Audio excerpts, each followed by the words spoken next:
अस्सलाम वालेकुम। आपको आज के प्रोग्राम में खुशामदीद। वफाक और सिंध के माबैन महाजराई मुसलसल बढ़ती जा रही है। सूबों और वफाक में जब मुख्तलिफ सियासी जमातों की हुकूमतें हों तो ये कोई गैर फितरी बात नहीं।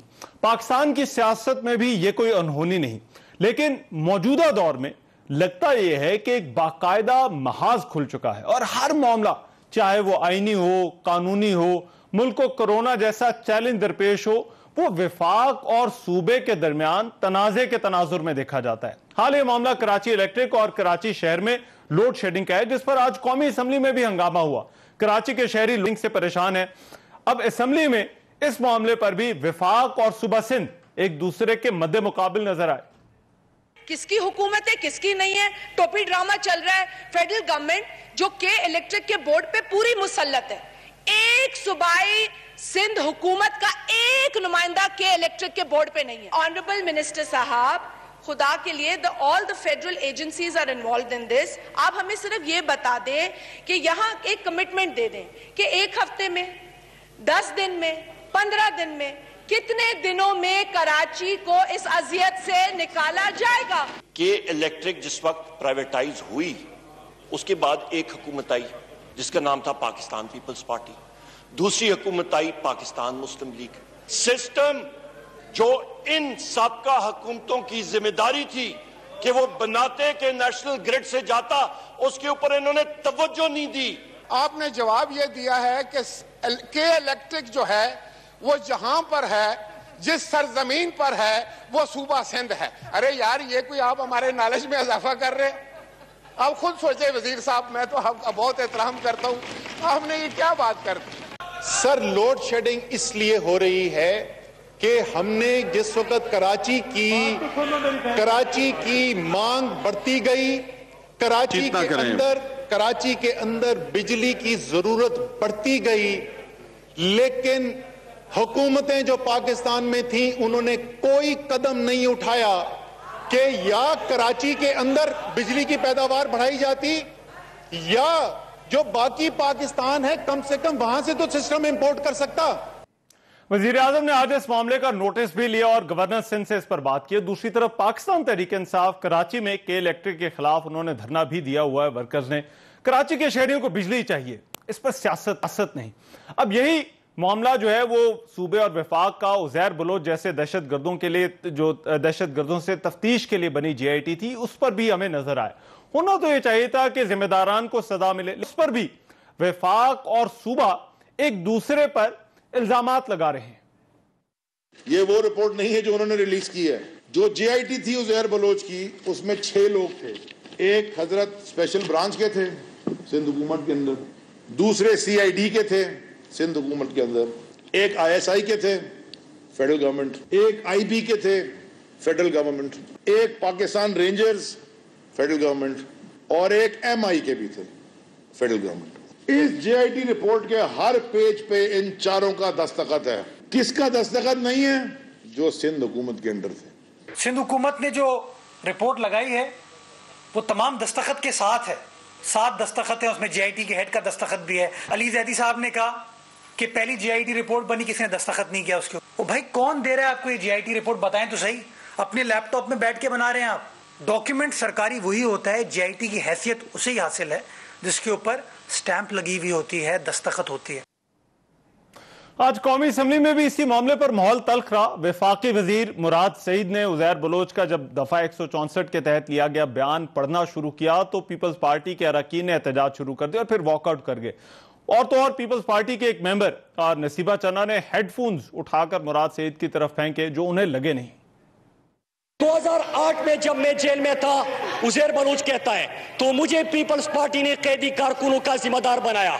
साल 2008 में रहमान डकैत के पुलिस मुकाबला में हलाक होने के बाद लियारी गैंगवार की मुकम्मल कमान संभाली और पीपल्स अमन कमेटी के नाम से मुसल्लह दहशतगर्द गिरोह बनाया और मुझे चेयरमैन बनाया। 2008 से 2013 तक मैंने मुख्तलिफ जराई से असलहा खरीदा। पुलिस मुकाबले, अगवा बराए तवान, कत्ल गारतगरी, थानों पर हमले, सियासी जलसों और हड़तालों को कामयाब बनाने के लिए मैंने ताकत का मुजाहिरा किया। पीपल्स पार्टी के कहने पे भत्ता उसूल करते थे। भत्ता जा रहा है जरदारी के बहन को, बढ़ता जा रहा है उज़ैर बलोच को।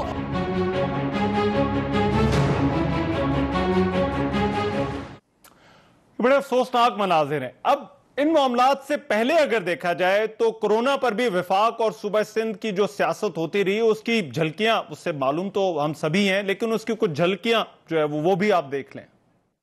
इत्तफाके राय से फैसला होता है। यहां पे भी कमरे में कुछ लोग मौजूद हैं जो उस मीटिंग के अंदर थे।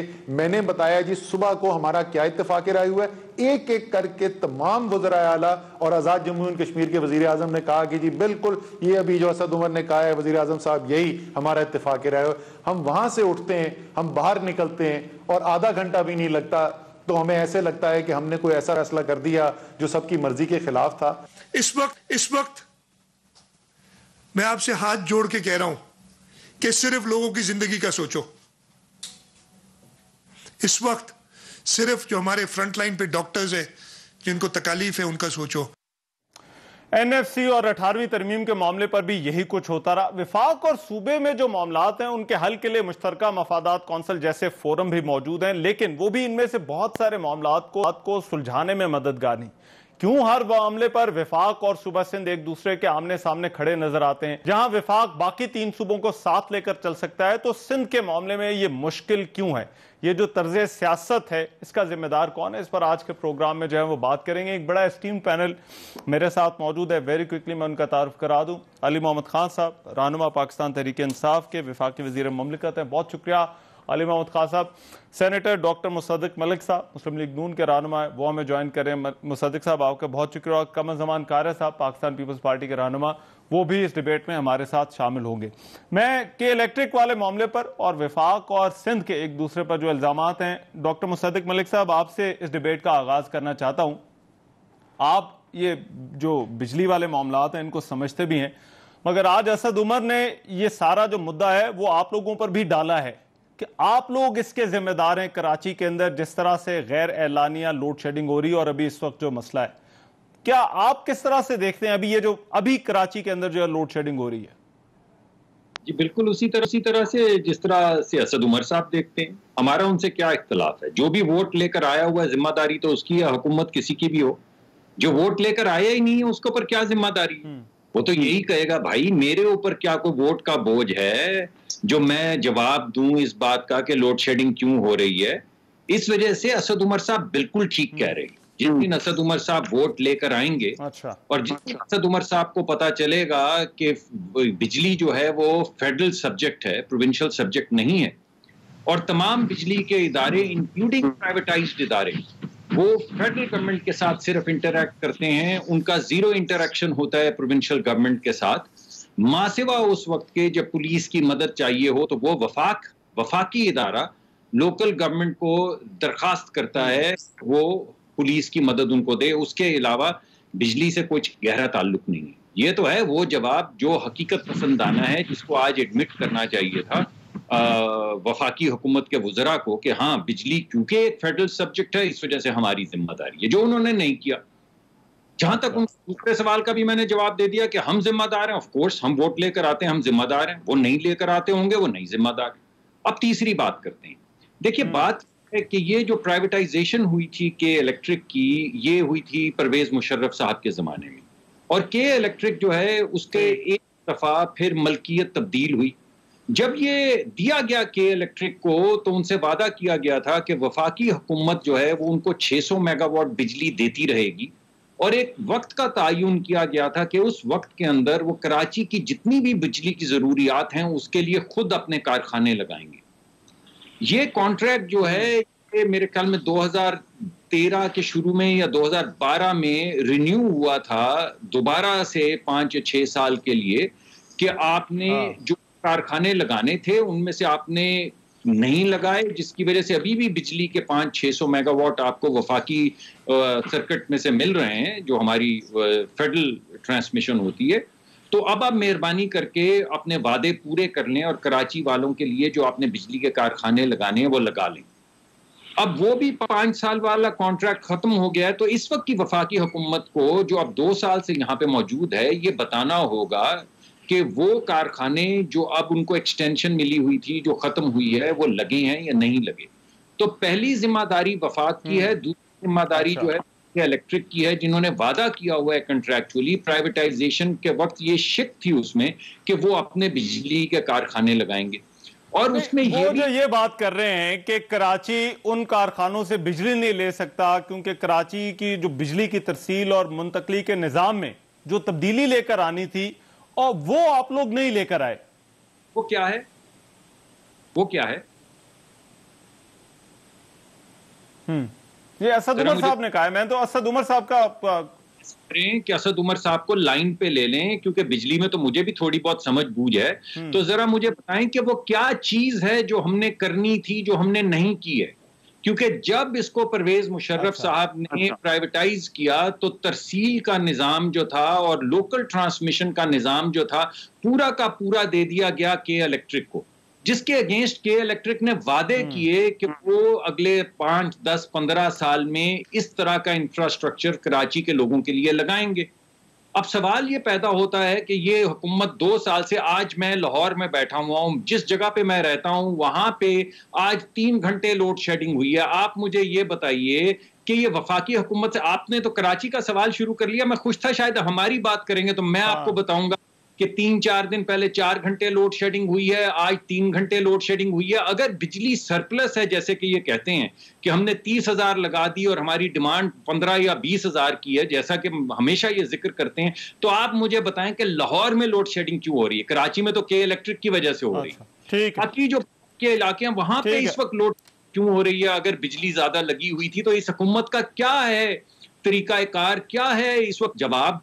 हम अब जवाब ये है कि हम बिजली ना मांगे तो हम नहीं पूछते इनसे, अगर ये समझते हैं कि इनकी जिम्मेदारी। आज असद उमर साहब तो इस डिबेट में नहीं है, लेकिन वजीर पार्लिमानी अमूर जो है वो हमारे साथ हैं। अली मोहम्मद खान साहब, 2 साल हो गए, क्या अभी भी बिजली की जिम्मेदारी जो है वो इन पर डाली जा सकती है जो कुछ मुस्लिम लीग नून ने किया और पीपल्स पार्टी ने किया?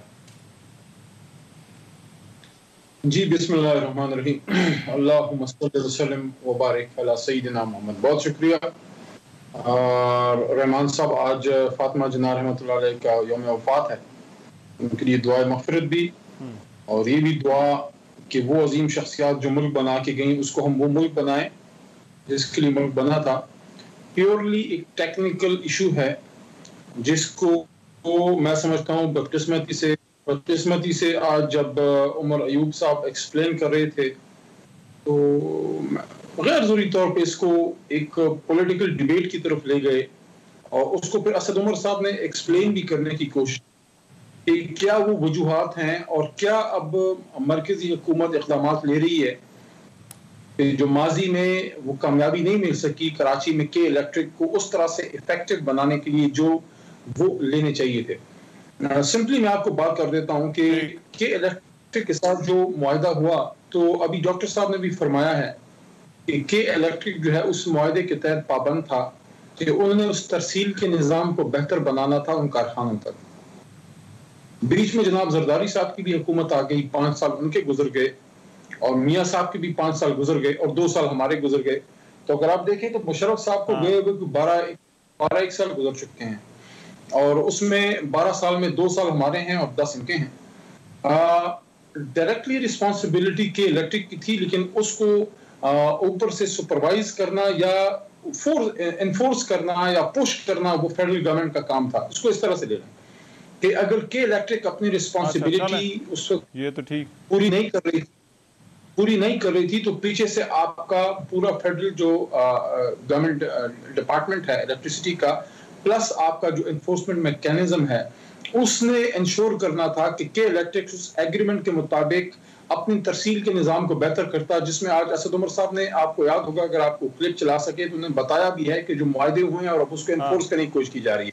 मैं समझता हूँ कि गलती वहां हुई कि जब सूबाई गवर्नमेंट, जाहिर है एक टर्म मियाँ साहब की और 2 साल हमारे, उसमें तो सूबाई गवर्नमेंट इनकी नहीं थी, लेकिन उससे पहले 5 साल इन्हीं की थी, पीपल्स पार्टी की। तो उस वक्त आपके पास बहुत सहूलत इसलिए थी कि फेडरल गवर्नमेंट अगर वहां से पुश करती तो नीचे से सूबाई हुकूमत जब आपकी हो तो आप हर तरह सपोर्ट मैकेनिज्म वो क्रिएट कर सकते हैं कि इलेक्ट्रिक के लिए, क्योंकि आपकी सूबाई इंतजामिया तमाम जो है वो सूबाई हुकूमत के नीचे होती है। तो वो 5 साल मैं समझता हूँ साहब वो शायद वो ज़ाया हो गए, फिर मियाँ साहब के भी एक तरह से ज़ाये हो गए, क्योंकि ये मसला ऐसा नहीं है ना जो एक साल में या एक दिन में बना है, ना एक साल या एक दिन में ठीक हो सकता है। हमने तो उसको ठीक करने के लिए जो कोशिशें की वो आज असेंबली के फ्लोर पे असद उमर साहब और उमर अयूब साहब ने आपको तफसील से बता दिया। सिर्फ इतना सवाल है कि वो 10 साल जो ज़ाया हुए हैं उसका नुकसान कराची के लोगों को पहुंचा है, ना कि इलेक्ट्रिक को पहुंचा है, ना किसी और को पहुंचा। मसला अली भाई ये टेक्निकल इशू है, इस पे मैं डॉक्टर साहब की तरफ भी वापस जाऊंगा। बट उन्होंने जो वजीर तवानाई सिंध है उन्होंने 2 पॉइंट्स उठाए। एक उन्होंने कहा फेडरल गवर्नमेंट को हमने खत पे लिखा मगर एनफोर्स फेडरल गवर्नमेंट नहीं करी, तो ये तो एक प्योरली एडमिनिस्ट्रेटिव इशू। दूसरा उन्होंने कहा कि अगर पीटीआई ये इदारे नहीं चला सकती तो सिंध हुकूमत को बता दे, सिंध हुकूमत ये सेप्को, हेस्को के इलेक्ट्रिक को जो है वो चलाने के लिए तैयार है। देखिए ये दोबारा मैं समझता हूँ कि टेक्निकल बात जो है उनके मिनिस्टर साहब ने करके फिर उसको पॉलिटिक्स की तरफ वो टिल्ट किया है। मुझे याद है आई थिंक पीपल्स पार्टी और में इनकी फेडरल सेक्रेटरी हुआ करती थी, नाम मेरे जहन से निकल रहा है, खातून फेडरल सेक्रेटरी हुआ करती थी इलेक्ट्रिसिटी की, एनर्जी की। तो उनकी वो बात मुझे आज भी याद है, और वो सूरत हाल जो है उसको बेहतर करने की कोशिश की जा रही है। वो ये थी कि आपकी जो सप्लाई लाइंस हैं, जो आम अल्फाज में जो आपके खंबे से दूसरे खंबे तक जो तारें जाती हैं, वो इतनी सब स्टैंडर्ड, वो तार इतनी पुरानी हो गई हैं, आपका ट्रांसमिशन लाइंस इतना वो आउटडेटेड हो गया है कि आपकी अगर कैपेसिटी आज हमारी आज भी अगर फुल कैपेसिटी पे आपके हमारे जो पावर हाउसेज हैं वो चलें तो आपकी जरूरत से शायद ज्यादा बिजली प्रोड्यूस कर सकें। लेकिन ये बात मुसल्लमा है जो भी इस फील्ड को कि आपकी ट्रांसमिशन लाइन में उतनी जान ही नहीं है कितनी बिजली को उठा सके। तो ये बात थी कि इन ट्रांसमिशन लाइंस को बेहतर करना है। कराची जैसे शहर जिसमें कि आपकी 1 करोड़ से ज्यादा आबादी है, वहां की जो तारें हैं वो उसको डेकेड्स हो गई हैं रहमान भाई, डेकेड्स हो गई हैं, वो पुरानी तारें हैं, वो लोग शॉर्ट सर्किटिंग से भी मर जाते हैं, बेचारे शहीद हो जाते हैं। और आपकी अगर आप देखें आप आखिरी छत खड़े नहीं हो सकते। ये चीजें करने की थी फेडरल गवर्नमेंट को पिछले 10-12 सालों में। हमारे 2 साल कम से जरूर पूछे, लेकिन असल में जो आपने स्टार्ट लेना था 10 साल फेडरल गवर्नमेंट्स, आपका ये कहना है कि जो फेडरल गवर्नमेंट जो है वो मुस्लिम लीग नून और पीपल्स पार्टी की थी। मैं कुछ ऐड करना चाहूंगा डॉक्टर साहब, मैं कार्य साहब के पास जाना चाहता। देखिए बात यह है कि इवन जब पूरे पाकिस्तान में जब 10 से 12 घंटे लोड शेडिंग हो रही थी और हमारे पास तवानाई थी ही नहीं, तब भी पूरे 5 साल हम कराची को 600 मेगावाट बिजली डिलीवर करते रहे हैं। और मैं ये कह रहा हूं कि जब बिजली डिलीवर होती रही है तो आज क्या मसला सामने आ गया है। जहां तक तरसील जिन खंभों की आप बात कर रहे हैं वो जिम्मेदारी जो है अब के इलेक्ट्रिक की है, जो सिर्फ जवाबदेह है वफाकी हुकूमत को, सूबाई हुकूमत से कोई उसका ताल्लुक नहीं है। यानी टैरिफ उसका सेट करता है वफाकी हुकूमत इदारे, रेगुलेट उसको करता है वफाकी हुकूमत का इदारा, प्राइवेटाइज उसको किया वफाकी हुकूमत। अब सर वजीर आजम ने अब ले लिया नोटिस। सर डॉक्टर साहब वजीर आजम ने ले लिया नोटिस, आज उन्होंने गवर्नर सिंध से भी बात की है। मगर मैं एक लाइन ले लें, वो ये है जो डॉक्टर साहब फरमा रहे हैं उसका जो है समरी ये है, खुलासा उसका ये है कि फेडरल गवर्नमेंट से ये गिला डॉक्टर साहब कर रहे हैं कि पीपल्स पार्टी और हमने मिलके जो 10 साल में नहीं किया, आप 2 साल में क्यों नहीं कर सके। तो हम उनको यकीन दिलाते हैं कि काम की हो चुकी है। फेडरल गवर्नमेंट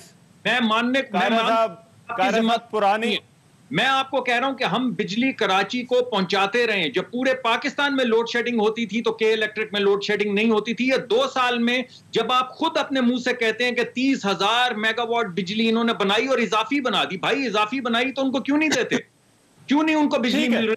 मैं राइट डॉक्टर साहब, कार्य साहब एक तरफ अब ये 2 साल है, एक तरफ जो है वो 10 साल की बात हो रही है। मगर आज जो उमर अयूब साहब ने बात की, उन्होंने कहा तो सारे का सारा कसूर पीपल्स पार्टी और मुस्लिम लीग नून की हुकूमतों का है। अयूब साहब से पूछिए किस पार्टी में थे। यही तो अलविया है। उमर अयूब साहब भी उस मुस्लिम लीग की हुकूमत का हिस्सा थे, उसी जमात में थे। सही। और उसी को बुरा भला वो कहते रहते हैं। तो गुजारिश ये है कि इलेक्ट्रिक जनरल मुशर्रफ के दौर में प्राइवेटाइज हुई और उसके बाद हमारा दौर भी आया। हमारे दौर में भी हमने कोशिश की, उनको पुश भी किया। आपको याद होगा डॉक्टर मुसद्दक साहब इसमें ज्यादा बेहतर आपको याद दिला सकेंगे। हमारे दौर में बाकायदा हमने उनके साथ कॉरेस्पॉन्डेंस तब तक गई, प्रेशर बिल्ड हो गया कि जी अल्टीमेटली अगर नहीं हो सकता तो इसे वापस ले लीजिए। बहुत सारा प्रेशर आया, पर उसमें क्योंकि बहुत सारे आलमी जो दबाव भी, बाहर से भी दबाव था, इंटरनली भी था कि जी एक माहौल ऐसा है कि इसमें प्राइवेटाइज हुए इदारे को वापस नहीं लेना चाहिए। लेकिन उनके साथ जो एग्रीमेंट था वो यही था कि 10 से 15 साल के अंदर अंदर वो ट्रांसमिशन और डिस्ट्रीब्यूशन लाइन्स डालेंगे। जिस तरह मुसद्दिक साहब ने आपको डिटेल बता दी उसकी, मैं उसमें नहीं जाता। उन्होंने नए कारखाने नहीं लगाए, और अगर ट्रांसमिशन लाइन भी डालनी थी तो नहीं डाली। चले आप मुस्लिम लीग के साथ पीपल्स पार्टी को भी जोड़िए, और हम गुनाहगार थे। पीटीआई तो ये बता दे, जिस तरह डॉक्टर साहब ने कहा कि 2 साल से जो सरप्लस बिजली आज मुल्क में मौजूद है, उसके बावजूद आप कराची को वो बिजली नहीं दे पा रहे, पहुंचा नहीं रहे, और यहाँ मुल्क में लोड शेडिंग है। लेकिन दूसरी तरफ मैं रहमान एक और बात समझता हूँ, बजाय से कि ये अपने इस दौर के अंदर होने वाले कामों की तफसील दे दे कि जी हमने ये कोशिशें की हैं और आइंदा अगले साल में कोई बेहतर हो जाएगा। और दूसरी बात यह है कि ये बड़ा एक अहम मिसाल है, पाकिस्तान के अंदर प्राइवेटाइजेशन की ये एक बदतरीन मिसाल है। अच्छा, एक फेल्ड प्रोजेक्ट है। लोगों की बेहतरी के लिए ये बड़ा नुकसान में जाता इदारा था, इसको हमने प्राइवेटाइज किया। लोगों की जेब पे भी बोझ है, पाकिस्तान के ऊपर भी बोझ है। एक्सचेकर से पैसे ज्यादा लेता है, तेल सस्ता लेता है, गैस सस्ती लेता है, और हमेशा पाकिस्तान की गवर्नमेंट की तरफ उनके क्लेम बना के रखते हैं। वो जहां तक हमारी गवर्नमेंट थी मुझे याद है उनके साथ सेटलमेंट होती रहती थी, लेकिन वो एक अपना उनका क्लेम बनाने का तरीकाकार है। डॉक्टर मुसद्दिक साहब भी उसको देखते रहे, डील करते रहे। लेकिन अब इसको सीरियसली देखने की जरूरत है। अगर के इलेक्ट्रिक अपनी जिम्मेदारियां पूरी नहीं किए हुए तो क्यों ना इसको वापस ले लिया जाए, और वो जो प्राइवेटाइजेशन का अमल था उसको रिकॉल कर लिया जाए। ये नेशनलाइजेशन तो नहीं होगी, ये उनके अपने जो कमिटमेंट थी उसको वो अगर ऑनर नहीं कर रहे तो उसको रिकॉल करके ये गवर्नमेंट खुद चला ले। अगर यही कुछ होना है कि आवाम को बिजली भी कम मिल रही है। सर कौन सी गवर्नमेंट चलाए कारा साहब, सूबे वाली चलाए या विभाग चलाए? मेरे लिए तो अगला मसला ये शुरू हो जाता है हमारे लिए। काम तो ये फेडरल गवर्नमेंट का है, क्योंकि फेडरल गवर्नमेंट के पास है डिस्ट्रीब्यूशन सारा, और यहाँ पे इंडिपेंडेंट कंपनीज बनी हुई है। लेकिन अगर फेडरल गवर्नमेंट और सूबाई गवर्नमेंट ने ऑफर किया है तो उनको दे दे, वो बेहतर करके चला लेंगे।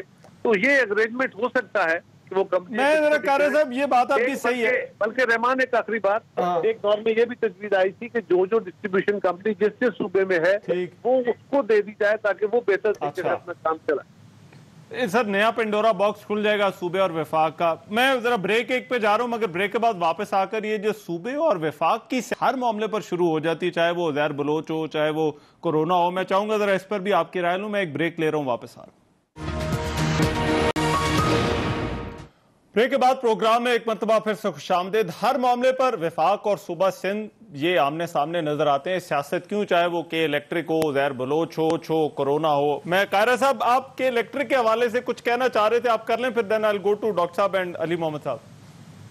मैं सिर्फ इतनी गुजारिश कर रहा था, मैं आप बता रहे थे कि वज़ीर आज़म साहब ने नोटिस दिया है। मेरी अली मोहम्मद साहब से गुजारिश होगी कि वज़ीर आज़म साहब से गुजारिश करें तो वो नोटिस वापस कर दे। अच्छा, क्यों? क्योंकि आज तक की तारीख ये है कि जिस चीज को उन्होंने नोटिस दिया वो आवाम के ऊपर बम की तरह गिरी है। भले वो अद्वियात की कीमतें थी, भले वो चीनी और आटे का इशू था, भले वो पेट्रोल के इशू था। तो ये जब नोटिस हुए हैं वो नोटिस आवाम के लिए महंगे पड़े। नोटिस होता है सर। मैं डॉक्टर साहब की तरफ जाऊंगा, मगर डॉक्टर साहब ये जो अब निजकारी वाली बात उन्होंने की है, क्या ये फैसला रिवर्स हो जाना चाहिए? और फिर एक सवाल जो कि आज असेंबली में भी उठाया गया कि अगर के इलेक्ट्रिक इतना ही बुरा है तो आज 2 साल में तो आप इनसे सवाल करें, बट पीपल्स पार्टी की भी हुकूमत तो थी, रिवाइज कर लेते, पकड़ लेते उन्हें। आपकी भी हुकूमत थी, क्या आप लोगों को इसकी जरूरत नहीं पड़ी? या के इलेक्ट्रिक आपके दौर में अच्छा था, इनके दौर वाला के इलेक्ट्रिक बुरा हो गया?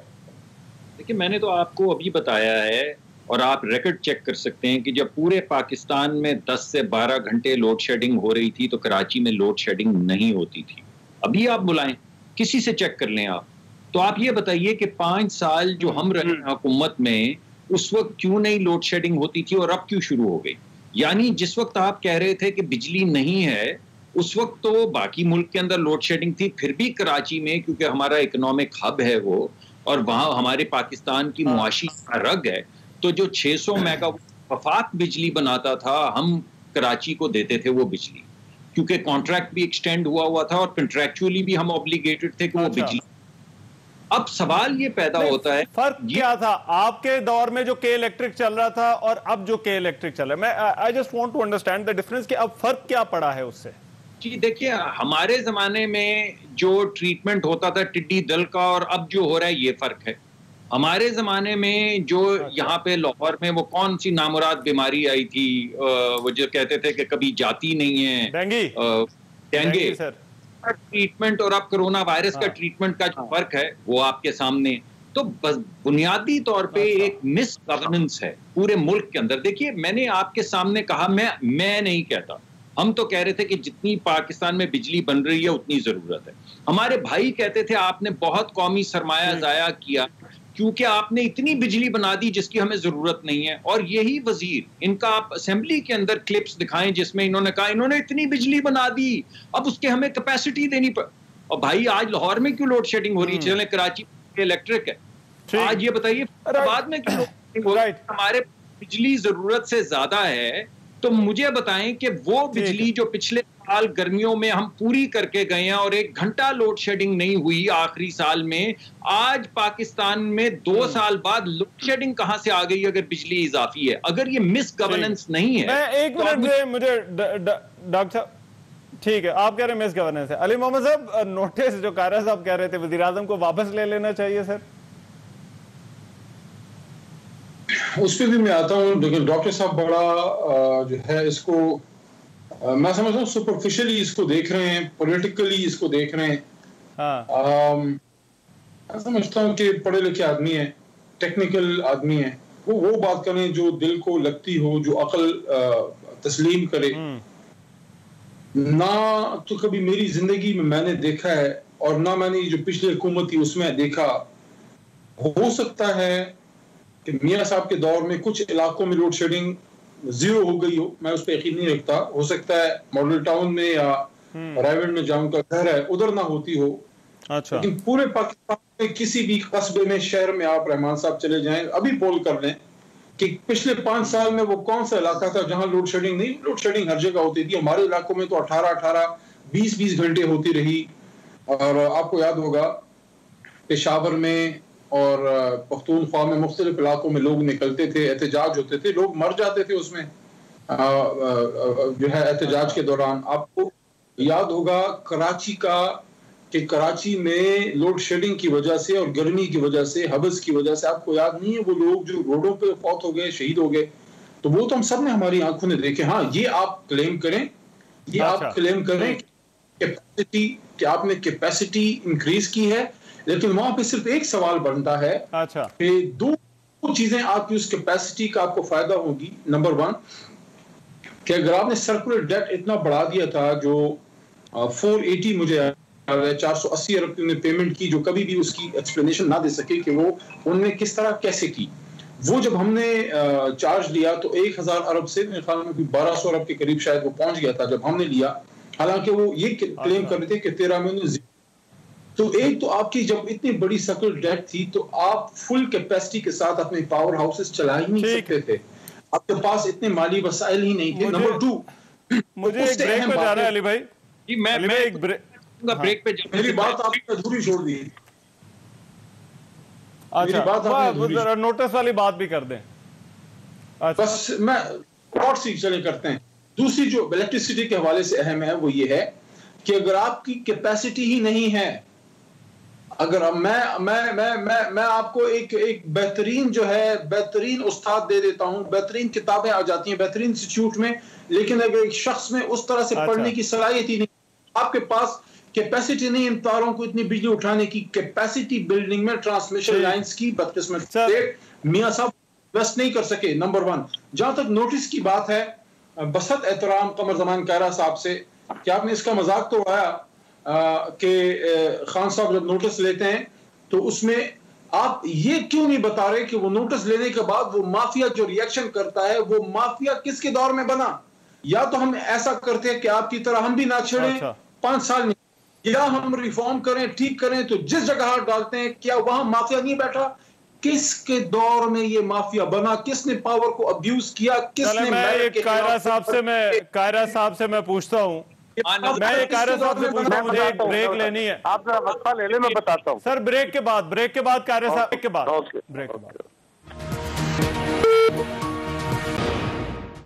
ब्रेक के बाद प्रोग्राम में एक मरतबा फिर से खुशामदीद। कायरा साहब, ये कोरोना का मामला हो, चाहे एनएफसी हो, 18वीं तरमीम हो, फिर उज़ैर बलोच हो, या आपके इलेक्ट्रिक का मामला, ये वफाक और सिंध में ये मुसलसल महाजरें बढ़ती क्यों जा रही है? एक फितरी अमल है जब दो मुख्तलिफ पार्टियों, मगर यहां पर हम देख रहे हैं कि कोई भी इशू आ जाता है तो ये एक बड़े तसलसल के साथ ये मामला चल रहा है, ये क्यों है सर? देखिए, पाकिस्तान में माजी में भी ऐसा रहा कि मरकज में किसी जमात की हुकूमत है और किसी सूबे में दूसरी जमात की हुकूमत है, तो ताल्लुकात में कोई बहुत ज्यादा कॉर्डियल अगर माहौल नहीं भी रहा तो तलखी नहीं रही, एक वर्किंग रिलेशनशिप हमेशा रही और एक अच्छी वर्किंग रिलेशनशिप रही। फर्ज करें अगर किसी का मेरे साथ ताल्लुक नहीं था तो आपके साथ एक ऐसा ताल्लुक था, वो होती रहती थी। ये जब से हुकूमत आई है, इस हुकूमत ने एक वतीरा रखा हुआ है कि एक सूबे के अंदर उनकी अपनी मर्जी की हुकूमत नहीं है, लिहाजा उसको हर हाल में अटैक करना है। आप जरा गौर कीजिए, कोरोना तो किसने अटैक किया? एनएफसी तो किसने अटैक किया? 18वीं तरमीम तो किसने अटैक किया? अगर आपस में सूबाई महासिल की तकसीम का इशू नहीं सेटल हो रहा तो किसने नहीं किया? ये बातें बड़ी अजीब सी हैं और वजीर आजम साहब बार बार एक सूबे का, सारी दुनिया जब उसकी तारीफ कर रही थी तब भी उसके लिए एक लफ्ज मुंह से नहीं निकला। चले, उनका हक है, वो ना निकाले, लेकिन ये बात हमेशा मरकज बड़े करोड़ का करता है और यहाँ सिंध गवर्नमेंट नहीं लड़ रही। सिंध गवर्नमेंट ने कोई डिसओबीडियंस नहीं की, सिंध गवर्नमेंट ने कोई फेडरल गवर्नमेंट के किसी के हुक्म को मानने से इनकार नहीं किया। जब कोरोना था और उन्होंने कहा कि लॉकडाउन करना चाहिए, तो खत्म करना चाहिए, तो सिंध के सीएम ने कहा था कि मैं भारी दिल के साथ डरते हुए ये फैसला कर रहा हूँ, इसलिए कि मरकज ने फैसला किया मुझे उनके साथ चलना है। लेकिन अली मोहम्मद साहब ने दो बातें कही, एक तो माफिया कब बने। अली मोहम्मद साहब एक शुगर माफिया है जिसका बार बार जिक्र खान साहब बहुत करते हैं। शुगर के अंदर दो खानदानों का जो बड़ा रोल है, जिसका भविष्य जिक्र होता है हर दौर में, एक मियां नवाज शरीफ फैमिली है और एक आसिफ जरदारी साहब। मियां नवाज शरीफ की फैमिली, जब शुगर कमीशन रिपोर्ट आई है उसमें मियां नवाज शरीफ फैमिली की जो मिले हैं सारी, उनकी जो टोटल प्रोडक्शन में शेयर है वो 4.5% के करीब है। मुझे मलिक साहब दुरुस्त करेंगे, 4.6% है। अच्छा। और जरदारी साहब के साथ जो एतराज है कि वो फला मिलों में हिस्सेदार हैं ओमनी ग्रुप के साथ, उनका हिस्सा 1.6% है। तो पाकिस्तान के टोटल प्रोडक्शन में उनका हिस्सा तो टोटल 6% है। और जहांगीर खान तरीन साहब हमारे दौर में नहीं बने, जिनका 20% हिस्सा है। अच्छा। और हुमायूं अख्तर साहब का 10% हिस्सा है। खुसरो मुख्तार साहब का 16%। वो भी अब पार्टी में तो नहीं ना रहे इनके, वो तो अब तो उनको भी इन्होंने अलग कर दिया है ना। नहीं, मैं पूछ ये रहा हूँ कि वो या तो बने परवेज मुशर्रफ साहब के दौर में या इनके दौर में, और परवेज मुशर्रफ साहब भी इनके फेवरेट ब्रांड थे।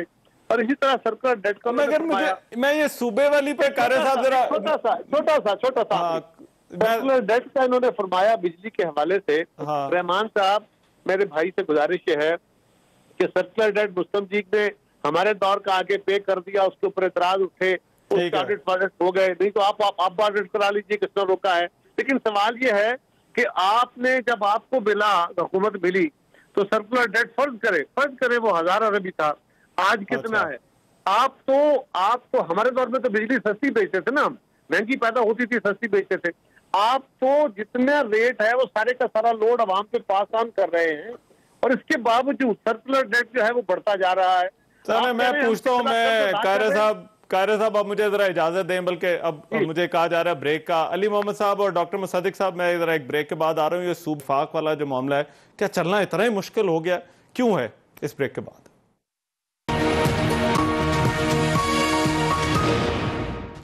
बाद खुशामदीद। वक्त कम है, मैं बहस को समेटना है। अली मोहम्मद खान साहब, ये सुबह सिंध के साथ आपका चलना इतना मुश्किल क्यों है? ये महाज मुसलसल क्यों खुला हुआ है? जरा ब्रीफली मैं फिर डॉक्टर साहब के पास जाना।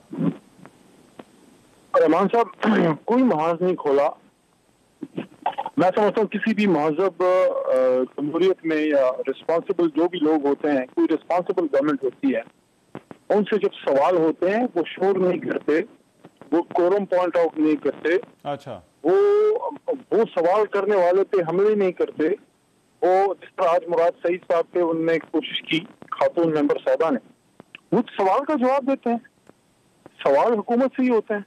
हमसे हमारी हुकूमत क्या होंगे, इनसे इनकी हुकूमत क्या होंगे। इनसे अगर कोई सवाल एक फेडरल मिनिस्टर खड़ा होके, वो को खुद से तो 164 की स्टेटमेंट मुराद सईद साहब नहीं लेके आए थे ना, अदालत की एक स्टेटमेंट थी जो कि रिकॉर्ड का हिस्सा है, जो कि हर जगह छप चुकी है, जो कि पता नहीं कितने अखबारों में आ चुकी है। तो इनसे सिर्फ इतना सवाल नहीं किया कि जनाब अली आपकी लीडरशिप पे ये सवाल है, उसके जवाब दे दें। तो ये तो कोई तरीका नहीं। आप कह रहे हैं ये सवाल हो रहे हैं, मैं ठीक है, डॉक्टर साहब आपकी क्या राय कि ये क्या बहुत अनयूजुअल है जो इस वक्त सूबा सिंध और विफाक के दरमियान हो रहा है?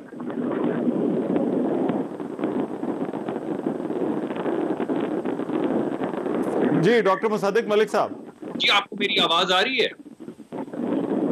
जी जी आ रही है जी।